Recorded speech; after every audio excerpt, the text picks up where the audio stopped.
Through its research and convenings, the Center on Philanthropy and Public Policy seeks to make philanthropy more impactful today and to create a smarter, stronger sector for tomorrow. We are in this privileged position. We don't have a marketplace. I mean, and this is what's so distorting about the problem. I mean, when I worked at a law firm or a bank or running a nonprofit in Harlem, I mean, people would be lined up saying, "Where's my housing? You promised it and it's not done yet." Well, we don't have any of that. We don't have P&L. We don't bill out. But we don't optimize the privilege. We so under-optimize the privilege. And so what energizes me is the urgency that every day what we do matters in the lives of people.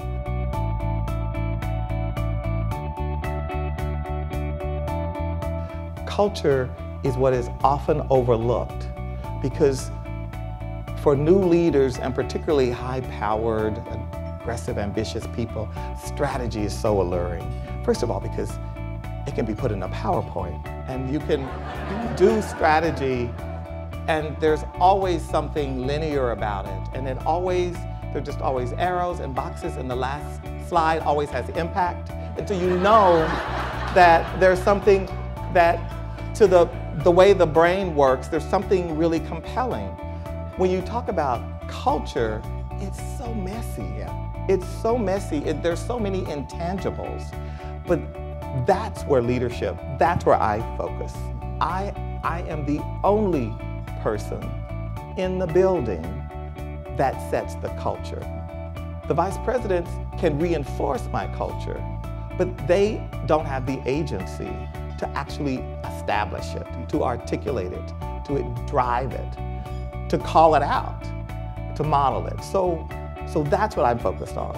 What we are going to do is iterate over time and deepen our grant making, our investments in those areas that we think matter more now than they may have mattered 5 years ago or 10 years ago, or the opportunity for impact. But I don't have today, and I don't plan to have, here it is, locked down, never to be touched again, and you guys go execute. Because what we know about strategy, if you're good at strategy, is that it's an iterative process. And particularly when you work in complex systems, because there's serendipity, there's the unknown. And logic frameworks don't always make room for that. And so I'm really excited about directionally where we're going. I think we're going to be clearer about the populations who are vulnerable we're focusing on, but it won't be the pretty PowerPoint. And that's the job of the CEO, to say, this is our work. This is why collaboration matters. And it may not be that we get credit, because it's not about getting credit. It's about having impact. The idea that a group of foundations would pretty quickly in a month raise $400 million,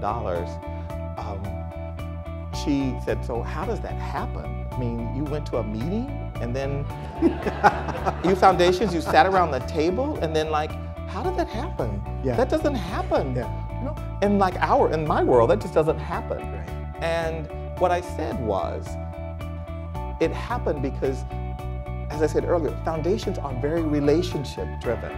We all knew each other from the community of philanthropy. And so when I spoke to Rip or Alberto Ibergoin at night, or any of the others, we've had relationships for years.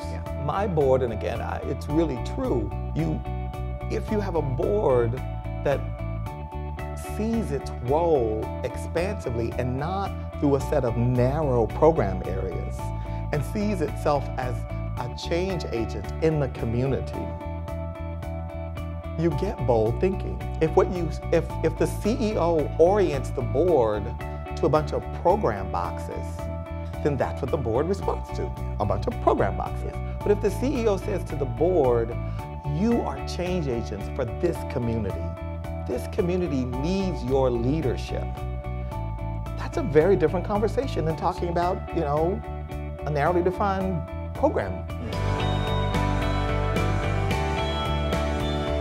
We invite you to join our effort as we continue to shape the field of philanthropy.